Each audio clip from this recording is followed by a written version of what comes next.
Abantu bangi bagamba nti tugumiikiriza buli kimu tukikoze ndi myaka 3 sina kyesikoze buli nga bwatandika okubala emirimu gyakoze mugamba lafuba na nyokola nnyo bwatandika okubala emirimu gyakoze n'abala emirimu omwami Hamisi Kigundu gyakoze nga totuuka makatigi naye nga tanatuuka wadde mu koota ya kootayo naye ate omugamba kola nnyo beera mugumiikiriza alabe emyaka gimugendako nanti kati muganda wange Lugonvu okufumiitiriza n'okukola ennyo byawuka.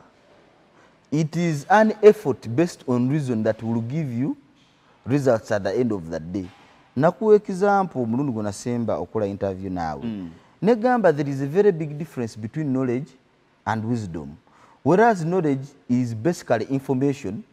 Nikuwa an example yaba professors, they have got the ability to collect a lot of information even with the capacity to pass it on to others. But wisdom is the ability to practically apply that information towards actual prosperity. Abasomesa basomesa abaana bangi ne mulabanga bagaggawadde. Naye omusomesa naye omusomesa takola kitagaggawala. Njawulo ki eri wakati w'omusomesa ono abadde ne wisdom okumala emyaka tugeze 6 noono omwana agifunye emyaka 5 n'agaggawala. The element in between there is reason. Kwefumiitiriza. The ability to apply what you know towards actual prosperity. Ekyokukola ennyo si bugagga si kya bugagga. Omuntu asobola okukola n'akolera ddala emirimu n'agikola mbungi nenge emirimu gyonna gy'akola taataakingangamu kufumiitiriza. Era ekikulaga nti ku mirimu gy'okola taataakingangamu kufumiitiriza kyokubeera nti tonnagufunamu.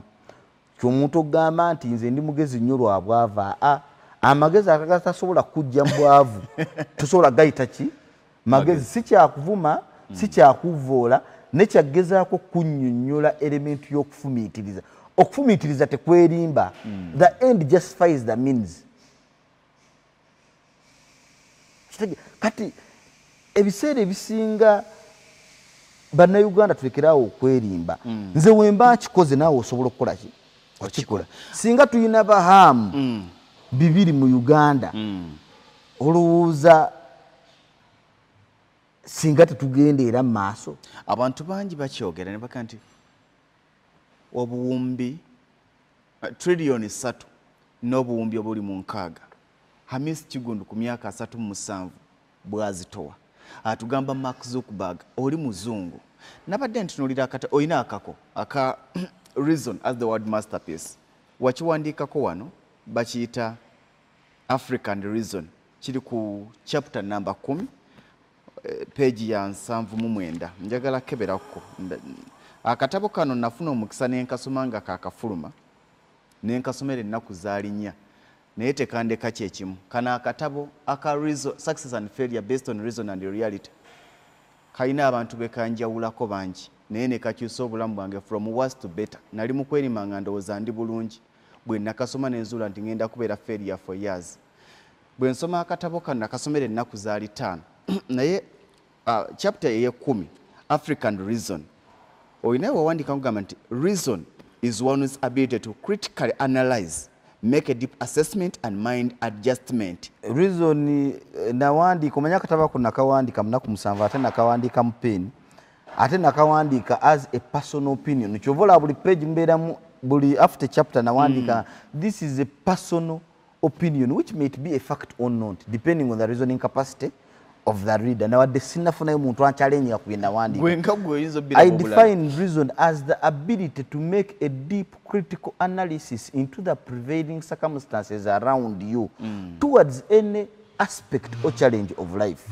Kitegeeza ki obwo busobozi bw'okwata obwongo bwo n'obwadressinga ku kizibu ekikuli maaso nga we kiri mu bulambulu kufuna mbujjuvu bwakyo n'osobola okufuna a corresponding solution ku kizibu ekyo n'oterimba. Kyova olaba nabagamba nti n'ogenda ow'omusawo okujjanjaba asooka nakkebera wakkebera n'ategeera obulwadde obukola ki obukuluma then n'alyoka akola ki akujjanjaba. Omusawo tasobola kutandika kukuba ddagala nga tanategeera bulwadde bukola ki. Kati bannayuganda abasinga oba abantu mu nsi yonna kuba kano saakawandikira Uganda yokka kana akatabu nakawandikira nsi yonna lwa nsonga nabagamba all past, future and present generations live and achieve up to the extent of their reasoning capacity. Kitegeera kati tosobola kufuna solution ya kizibu kikolemye kukola ki kuzuula kutegeera olina okusooka n'otegeera ekizibu n'otegeera obuzito bwakyo n'ogamba nze lugonvu ndi wano ki ekinnuma nti bwavu tinaye obwavu oba bunuma kiki ensobola obukolera ati ekivuunula obwavu eddagala lyabwo kukola nti kati nkoze eki nenziramu nenga nti ekivunula obwavu eddagala lyabwo kukola naye nkoze emyaka 20 noga nepibye nyinamu sente meka nti miliyoni 2 n'otagamba nti jagala kukola omulimu gwa miliyoni 10 ne noga miliyoni 2 zikola ki n'otandikirako kikyokola ki kyoyina n'ogamba yi wensuubula wano emmotoka y'amanda ningenda nenjikima wali ekibuga wenjituusa mu kibuga bampa meka n'otagamba nti alevo yange tetunda ki tetunda manda kuba miliyoni 2 z'oyina bwe busobozi bw'oyina era kyosobola okukola ki naye abantu beerimba ne bagaya ekitono kye bayina ne balowooleza mu kintu kye batanakola ki kibanatafuna kati nze if I give you reason if I can get you to reason mbeera nkuwadde obugagga kukufumiitiriza sina kyensobola kwongerako ate n'ekirala abantu beerimba nnyo nga ne gavumenti ezimu mwozitwalidde nti basobola okutegeerera ki abantu buli muntu yeetegeerera wabula oyo nti olina munnyonnyola n'ategeera enjawulo eri wakati w'ekituufu kakabe kalulu omuntu n'atalonda ng'alonda muwawa n'omuntu n'agamba ono agenda kunkolera ki wenkola bwenti n'otalonda kubugumya mu ki neweetegeerera mutima if governments can get people to reason ensi yonna yonna ejja kukola ki ejja kuba bulungi the imbalance of resources in distribution of resources is also brought about by inability to reason kyova olaba abasajja bano abazungu abaabasooka baali bafumiitiriza nnyo ne bakolesa okufumiitiriza ne bakola structures and systems nga the society benefit nga teziri individual based bigasa kitundu tebikuyamba nga gwe omuntu ne bibeera nga buli muntu ajja kubeera nga basic survival is a constant factor cutting across each and every citizen in the world. Omuntu asobola okera ku makya najja nagamba nti mwami Amesi Kigundo emirimu gyonna ngikoze nyina kapito wange wa bukadde 5 nsobola kukola ki we nawandiika akatabo kano akaasooka abantu baavaayo ne bagamba nti hamu akatabo nkasomye naye ekyembadde noonyamu sikifunye ne mubuuza nti ki ti hamu totubuulidde gye watandikira ngeri gye wakola kyali badde kya bulyaza amaanya nnyo nzo kuwandiikira katabo nga njagala kakusitule ng'omuntu nentandika kunnyonnyola bya bugagga bye nnyina na gyempise ate kati gwe taata w'omuvubi maama w'omulimi kati waaki oyagala nkunnyonnyoleze gye nayita nga gwe si gy'oli saawa eno nze nkuwa obusobozi oba obwongo obusobola okukolesa okufumiitiriza wonna w'oba oli okulaba nti w'okola ki w'otandikira si kyakufumiitiriza nze okutandika okunnyonnyola gye natandikira mba nkubuza ojja kulowoozesa omuntu nti alina kutandika nga bwe watandika ate ng'ensi si bweri ensi buli omu ali gy'akola ki if we can get Ugandans to reason ensi eno ejja kukulaakulana myaka 5 oba 8 ffenna tubeere nga tuli bagagga tetuli baavu wabula tulemeddwa okufumiitiriza ng'eggwanga tewali muntu agenda kukuwabula ku kiki olina kukola naye gwe bw'otuula wansi ne weefumiitiriza olaba osobola kukola mulimo ki akyogedde bulungi nti buli omu bw'anajja naga nti nyina ssente bwe ziti njagala kukola kino njagala kukola kino alina kyeyaluŋŋamiza nti bw'oba ng'ogamba nti gwe munnayuganda tosobola kubeera Amesi Kigundo kyabadde nga ye mwami Amesi Kigundo ku myaka 37 gy'alina akyalina endowooza egamba nti asobola okubeera Mark Zuckerberg namba 4 mu nsi yonna lwabanga Mark Zuckerberg yakibeera bw'abanga Bill Gates school drop out yasobola okufuuka kyali ku lwaliro gwe lwaki tosobola kati niye njagala okuba nga nkuumuza tukyalina omugagga Amesi Kigundo Haji nga tutunulira okwefumiitiriza reason as the world masterpiece obugagga tebuli mirimu gy'okola obugagga buli mu ndowooza yo buli kyokola osaamu endowooza oba oli contented n'omusaala gw'ofuna katuje